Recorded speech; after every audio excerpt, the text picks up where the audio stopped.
In other words, I had the wool pulled over my eyes. The woman who appears next to Wes Lane on a campaign ad says the district attorney lied to her. Thanks for joining us. I'm Brent Skarkey. Family members involved in Wes Lane's campaign ads against his opponent, David Prater, say Lane is not telling the truth. That family wants to set the record straight. Fox 25's Britton Follett in the news conference today. She joins us live. Britton. In one ad, Wes Lane accuses his opponent, David Prater, of representing a pedophile in his private practice. But the woman who makes those accusations in the ad says Wes Lane's office lied to her. My grandson had been violated in school by a teacher.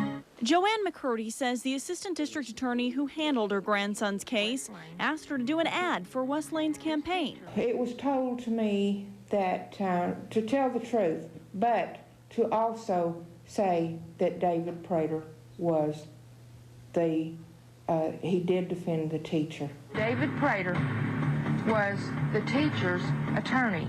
He has defended a pedophile. How are people going to trust him? And I am very sorry for what the commercial said. Once she says she learned Prater was a legal consultant on the case, not the lead defense attorney. McCurdy says she called Wes Lane himself. Well, I'm sorry, but that's the way it is. You know, that's the way politics is. It'll all be over Tuesday. McCurdy then says she called David Prater to apologize for the ad, saying she wanted the public to know Lane's office did not tell her the truth. I'm sorry, but I guess I just trust too many people. You know, trust that they are telling the truth. Another ad. We got a conviction on Crystal's murder.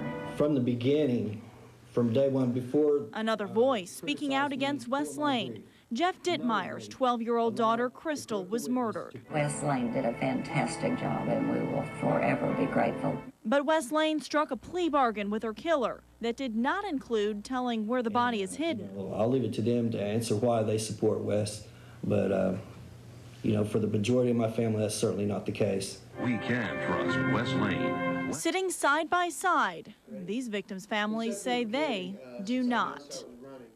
Last week, we interviewed Assistant District Attorney Gayland Geiger. The man Joan McCurdy says asked her to do the ad and told her Prater was the defense attorney in her grandson's case.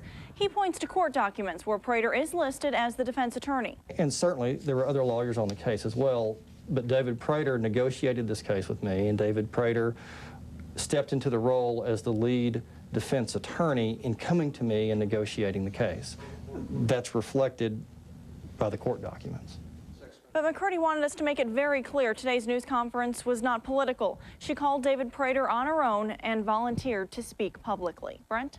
Well, Lane's campaign faxed over copies of those court documents. They accuse Prater of lying to the victims about his involvement in the pedophile case, saying it's a sign of a desperate campaign to pull a deliberate stunt like this to exploit the grief of victims and their families is beyond reprehensible.